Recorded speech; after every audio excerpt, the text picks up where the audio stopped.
So with our handsome guy, I was also thinking for Mr. A, it may not be a bad option to also work a little bit with some pattern games. So pattern games are, for example, something that Leslie, and I'm always so bad with last names, I'll have to get back to you on that because my brain melts at times. But she has the Control Unleashed pattern games. She has several wonderful books. She has some DVDs. I think she even has as well a couple great, I won't get stuck, a couple great videos on YouTube. There are a slew of other trainers that have also shared videos on pattern games. The benefit again of pattern games is to allow your dog to keep the pattern consistent. So it's a game that doesn't change no matter what the environment may do around them. So for a lot of dogs that are going through adolescence, that are sometimes feeling big emotions and have a really hard time regulating, be it woohoo versus oh no feelings, pattern games can be a really great way to get them to hone in. So one of some of my favorites are, of course, some of the ones that I did send along in the materials for like some of the documents.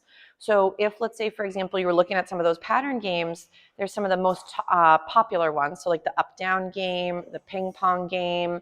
There's also like the Super Bowls game, and then as well like the 1, 2, 3 pattern game. So we may find for Mr. A, let's say, for example, we'll try the 1, 2, 3 pattern game. So the 1, 2, 3 pattern game consists of either counting 1, 2, and 3, or A, B, and C, or if you prefer, some people really like do, re, mi.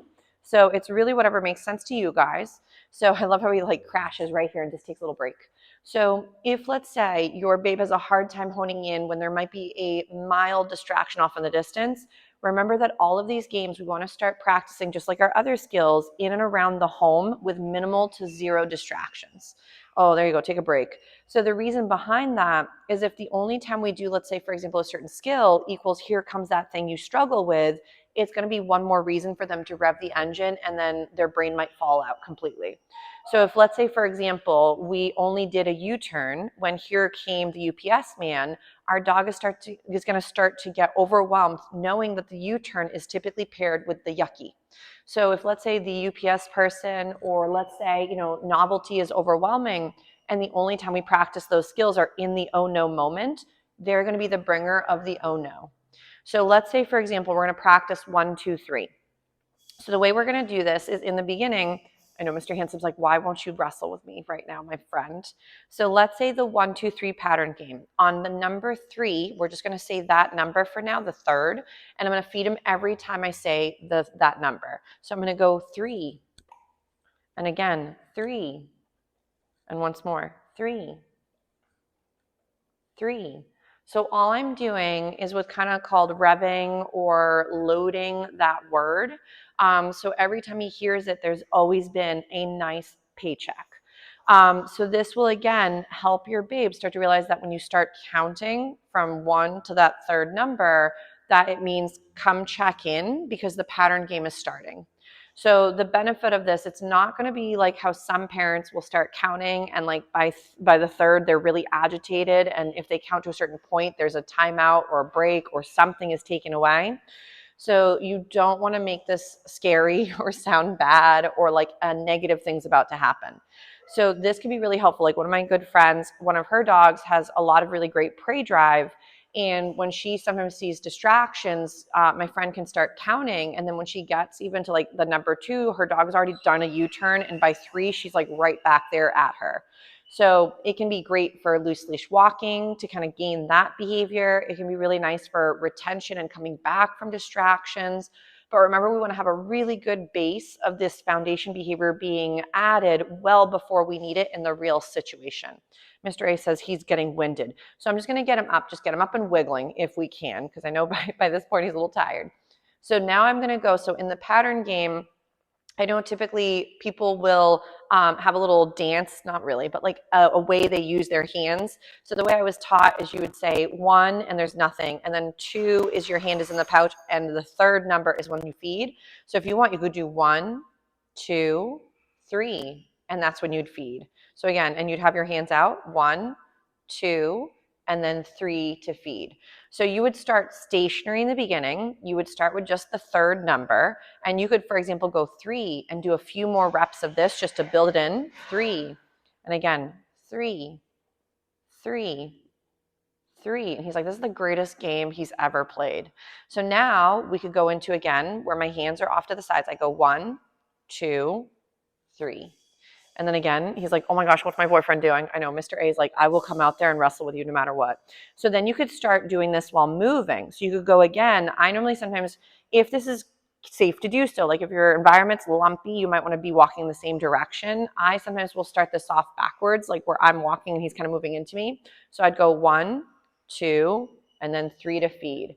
1, 2, and then 3 to feed. 1, 2, and then 3 to feed. And again, 1, 2, 3.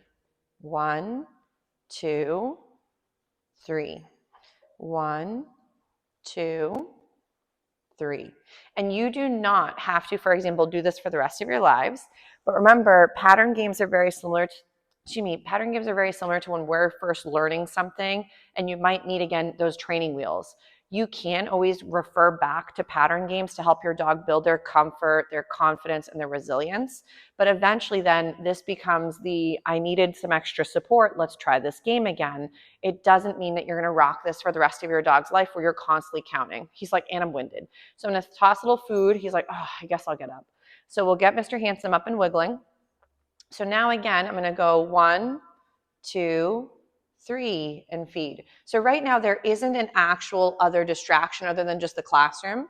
1, 2, 3. But that's the whole point, is in the beginning, you want to make this so attainable that doesn't equal something hard, distracting, or overwhelming where he shuts down. So again, I'm going to go 1, 2, and then 3 to feed. So let's say, again, he's doing a really nice job. I'm just going to go ahead and change up my position so we can see him from the other side. So 1, 2, and then 3. Nice. 1, 2, 3. And again, 1, 2, 3. So as he gets comfortable, let's say there is something that distracts him, or he gets a little bit overwhelmed, or he hears a funny noise. That's when all of a sudden you can go into the pattern game. So again, I'm going to toss a little item, just get him a little distracted. I on purpose want to get him off in the distance. I'm going to go 1, 2, 3. Yes. So I know technically we've been practicing a lot of really nice orientation back to the handler. So sometimes he's guessing correct, which is lovely. I mean, it's part of learning. You kind of have to sometimes figure it out, and other times you're hoping it's the right answer. But remember, the more bank account moments where he's getting deposits into the right thing, the more readily that's going to be the behavior that happens naturally down the road. So remember, we're not going to be always feeding for every little thing we're doing. It will eventually become intermittent reinforcement. But a lot of times, if we don't reinforce the stuff we like, it's not going to get to the point where they want to offer it readily later. So again, let's say again, we're just going to start walking. I'm going to go 1, and then 2, and then 3. 1, 2, 3. But it can be, oh, sorry, we dropped one. But it can be really helpful for also creating this loose leash walking. So I'm not saying like a crazy person, you could be talking the whole time. So again, 1, 2, 3. But it kind of creates predictability. I'm getting snacks all over me. It's creating predictability for both you and your babe. So no matter if like his friend across the way started making noises and maybe whining and wanting to play, let's say there's the train noise. There could be moments where you lose your babe and then you might get them back. So we got the choo-choo, 1, 2, 3. And again, if you don't feel like you want to do the dance with the pouch, you can also simply just start counting and then just make sure you're feeding on the third. So like, let's say, for example, you already have some food ready. You could go 1, 2, 3, and then feed. 1, 2, 3, and feed. So whatever works well for you guys. 1, 2, 3, and feed. But the main goal is that Mr. Handsome is honing in on you from potentially the environment or things that are hard. So I'm going to send him away with another little snack. 1, 2, 3. He's like so tired. Good job. So obviously the 1, 2, 3 pattern game would be one that I would recommend to go take a peek see.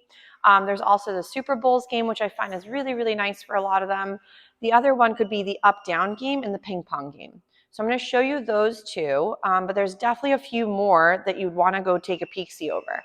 So for up-down, I'm going to just make sure he's a little bit closer so we can see him nice. is for up, down, you can start off the game by taking one snack, putting it on the floor, let him eat it, and then what you're waiting for him to do is the moment he looks at you, feed him for that again on the floor. Yes. So the reason this is called up, down, yes, is the moment he looks up, you'd go yes, and you'd put the food down on the ground. So I don't care if he's sitting, standing, yes. This is a game where he on his own is finding your face, yes. And you're capturing those moments of him checking in, yes. This is a great way to have your puppy start to hone in on you while there might be, yes, other distractions in the environment later, yes. So it creates a dog that looks to the handler for the support, yes. But because it's also him getting to figure out the game, yes. It allows him to be the one to give the eyes versus you always asking. So right there, yes.